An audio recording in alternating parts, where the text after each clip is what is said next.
The punitive wars staged by colonial powers against nations and kingdoms were vicious. And as reward for their triumph, soldiers and military officials would take what was left behind. Looted from the Benin Kingdom, present-day southern Nigeria, were cultural relics, symbolic items, and royal artifacts. These stories of colonial conquest in the 1800s are common across Africa. Thousands of these artifacts from the continent, South America, and Asia are now prized possessions in Western museums. Museums in the West are facing a moment of reckoning. With the call for looted artifacts to be returned gaining momentum, slowly some institutions are starting the process for these restitutions. Dr. 𝗀𝗲𝗵𝗶𝘀 is the head of research and exhibitions at the Dresden State Museum in Saxony, Germany. They have been in our storages for more than 100 years. The Benin Bronzes are elaborate sculptures that vary from caricatures of sacred animals, members of the palace, and items that held meaning for the kingdom. For Dresden, they have been bought on the art market from around 1900. Through a collaborative effort with artist 𝗀𝗵𝗶𝘀, they started a campaign of missing posters to get the attention of federal government authorities to start the process of returning these artifacts.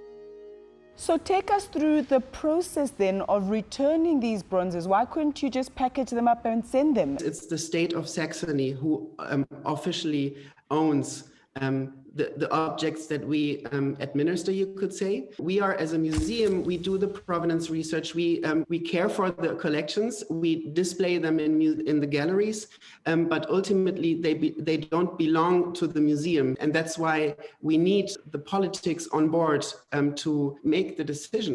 In the Linden Museum, we don't deal only with the restitution of artifacts for African countries. So we are in talks, for example, with some societies from Australia, also with Afghanistan, with looted stone objects. Inés de Castro is the director of the Linden Museum in Stuttgart, Germany.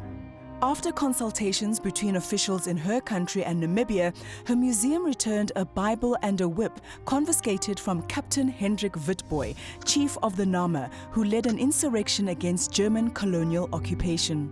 According to our archives, they were probably looted in 1893. And then these two objects, we don't know how and what way, but they came to the Linden Museum in 1902. After Namibia had made a formal request for these items, the German government took a decision for these to be returned in February 2019.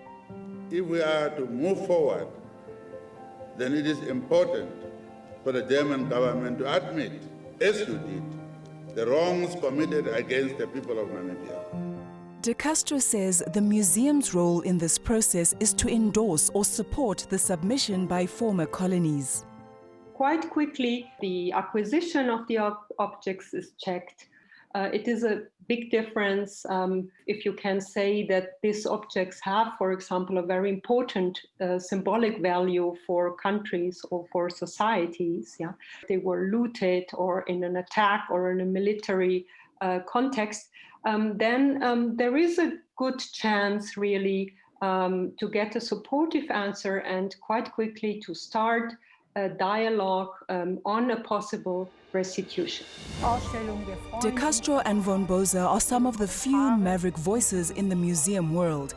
Many of these institutions worry that once they start engaging in restitutions, they will be left with nothing to display. I don't share with some of my colleagues perhaps this idea that the museums will get empty. For sure, it is important for us that some of the objects stays in our museums also to tell the story, because we have this entangled history with Namibia. It was a taboo for a long time. People would say these art collections are untouchable, so we cannot do it. In December last year, France enacted a new legislation which would see the restitution of large-scale artifacts to some of its former colonies. Ambassador 𝗀𝗫𝗀𝗃𝗍𝗔 says the new policy will expedite the return of these items, including a crown which belonged to Madagascar's last reigning queen.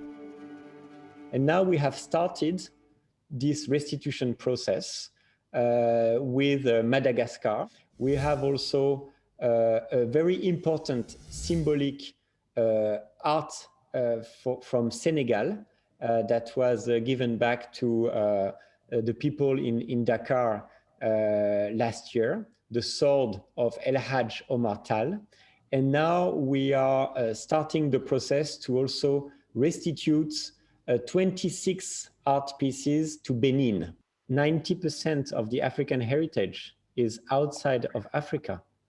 And it's very important that for the African public, especially the young generations, they can have access to this African heritage. And we want Africans to really discuss what do these iconic items and iconic figures mean to us in the present day.